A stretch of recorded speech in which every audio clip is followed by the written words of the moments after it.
Good evening students और विद्यार्थी लोग। अभी हम बेसिकली परम्यूटेशन कॉम्बिनेशन की आईआईटी जेईई की सीरीज में आगे लेके चल रहे हैं आपको। तो परम्यूटेशन कॉम्बिनेशन हमेशा हर क्वेश्चन एक नया कॉन्सेप्ट लेके आपके पास आता है, और उसको समझने के लिए आप अपने माइंड को पूरी फ्री रखिए और ध्यान से क्वेश्चन को पढ़िए, आपको क्वेश्चन का आंसर मिल जाएगा। लेकिन ये क्वेश्चन ऐसा नहीं है कि हम कोई ट्रिक अपना के गए और गए तुरंत एग्जामिनेशन हॉल में कर दिए। हो सकता है एक दो तीन क्वेश्चन में ये ट्रिक अप्लीकेबल हो जाए, लेकिन बेसिकली हर क्वेश्चन एक यूनिक क्वेश्चन होता है। ये हुआ प्रोबेबिलिटी हुआ, एक सब क्वेश्चन जो क्या होते हैं यूनिक होते हैं। और इनका ये नहीं है कि रट के जाएंगे कहीं से कुछ ट्रिक बना के जाएंगे तो ये क्वेश्चन सॉल्व हो जाएंगे। एट द स्पॉट जो आपका माइंड काम करता है वही इस टाइप के क्वेश्चनों को सॉल्व करता है। ठीक है, तो बिना टाइम वेस्ट किए हुए हम स्टार्ट करते हैं। स्क्रीन पे आप क्वेश्चन नंबर 2 देख सकते हैं जो कि हाईलाइटेड है। यहाँ पे जो 3x3 मैट्रिक्स है वो 9x9 का है। ठीक है, क्वेश्चन में ये मिस्टेक है, एडिटेड। इसको आप 9x9 बना लीजिएगा। तो हम स्टार्ट करते हैं क्वेश्चन 2 को। How many 9x9 matrices M with entries from 0, 1, 2 are there for which the sum of the diagonal entries of the M transpose M is 5। Option A बोल रहा है 198 है, ऑप्शन बी बोल रहा है 162 है, ऑप्शन सी बोल रहा है 126 है, ऑप्शन डी बोल रहा है 135 है। अब क्वेश्चन का जो अप्रोच होगा हमारा कैसे होगा, पहली बात क्या है कि ये 9x9 का ये स्क्वायर मैट्रिक्स है, उसके सम ऑफ द डायगोनल एंट्रीज किसका एम ट्रांसपोज एम का वो कितना है, वो है आपका 5। ठीक है, यहां पे देखिए सम ऑफ द डायगोनल एंट्रीज।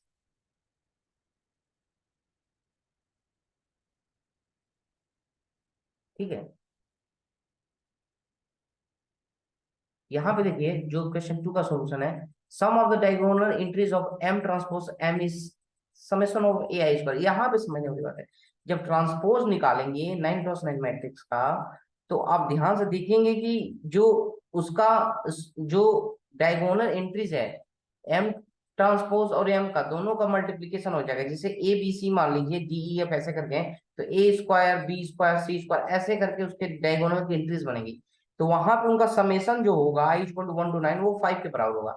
यहाँ फिर समझने वाली बात है कि जो आई इक्वल टू 1 to 9 है, A I square equal to 5 है, तो यानी कि A one square plus A two square plus dash dash A N 9 square तक इसका 5 वैल्यू होगी। ठीक है, 5 इसका सम होगा। अब वो कैसे हो सकता है, ध्यान समझने वाली बात है। क्योंकि हमारी जो एंट्री है एक है कि जो ईच एंट्री है मैट्रिक्स की वो 0 से लेके 2 तक है, 0 1 2। तो हमें ऐसा उसका कॉम्बिनेशन बनाना पड़ेगा कि उनके स्क्वायर का सम जो एलिमेंट्स का होगा 9 का वो 5 से क्रॉस नहीं होना चाहिए। जैसे अभी जो हमने पहला लिया है, सपोज तो पहला ऑप्शन ये लिखा था 2 1, मतलब A1 स्क्वायर 2 A2 स्क्वायर 1 और बाकी सबको 0 कर दिया, तभी तो उसकी सम 5 आया। एक सिचुएशन ये हो सकता है, या इसके अलावा अगर दूसरा सिचुएशन देखें, या तो पांचों A1 square A2 square A3 square A4 square और A5 स्क्वायर 1 1 हो जाए ताकि इनका सम बाकी सब 0 हो जाए। तो ये एक सिचुएशन है, देखिए ध्यान से इस टेक्स्ट में, इसमें कितने बार 0 हो रहा है, 3 पीछे 7 बार, और 2 अलग है और एक अलग है। अब टोटल एलिमेंट 9 है, फैक्टोरियल 9 फैक्टोरियल 7 सच मैट्रिसेस बनेंगे इसके एलिमेंट को। बाकी सभी एलिमेंट को हम छोड़ रहे हैं।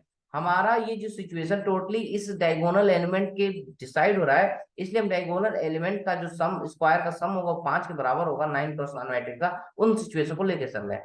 तो ये होगा फैक्टोरियल 9 फैक्टोरियल 7 मैट्रिक्स है। दूसरी सिचुएशन, अगर A1 A2 A3 A4 A5 सभी 1 1 हो जाए, मतलब उनका स्क्वायर भी 1 1 हो, उनका सम 5 होगा, बाकी सब 0 0 हो जाए। यहाँ पे देखिए कितनी बार 5 4 1 5 टाइम्स आ रहा है, 4 0 4 टाइम्स आ रहा है, फैक्टोरियल 9 के ऊपर होगा ही होगा, divided by factorial 4 into factorial 5, और इन दोनों का जो सम होगा वही टोटल नंबर ऑफ मैट्रिसेस होंगे 198 आपका आंसर है।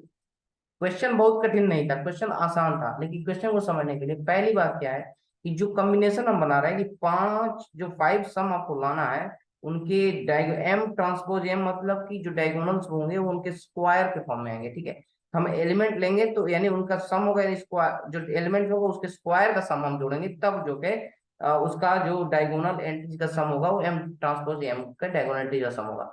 तो इसलिए हम क्या करेंगे, ऐसे कॉम्बिनेशन जैसे, और हमें 0 1 2 से ही लेना है, हमें दो पॉसिबिलिटीज मिली हैं, इसके अलावा कोई भी पॉसिबिलिटी नहीं होगी जो इसको सेटिस्फाई करेगी। तो हमारा आंसर क्या होगा 198।